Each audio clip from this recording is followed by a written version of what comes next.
अस्सलामु अलैकुम व रहमतुल्लाहि व बरकातुहू। दोज़ख ई बि हिकिड़ो घर आहे, उनमें फूल अंधेरो अने कारी आग आहे, जंहिंमें रोशनी जो को नालो ज न आहे। ई ख़राब कम करे वारे अने जेको इस्लाम थी निकिरले उन जी रही लका करे बनाए आयो आहे। जेको इस्लाम थी निकिरले उन खे उनमें हमेशा क़ैद रखे मचींदो। उन जी आग दम बदम वधंदी रहंदी।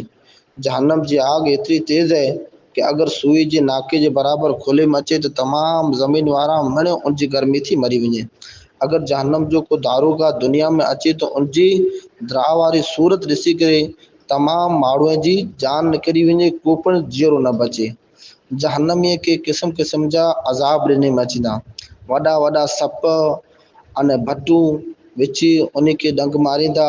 भारी भारी हथोड़े से उनजो सर कुचले मचींदो।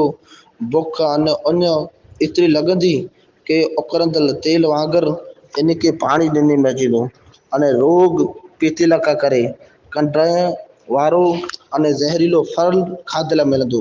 जॾहिं उन फल खे खाईंदा त ई गले में अटकी रहंदो, गले में उभी रहंदो। उनखे उतारे लका करे पाणी मंगंदा त ऊज उकरल पाणी ॾिने मचींदो।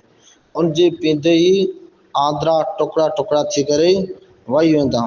उन इन बला जो हूंदी कि इन ई पाणी मथे तौस जे कारण उन जे कारण उठे वांगुरु इन पाणी मथे किरंदा।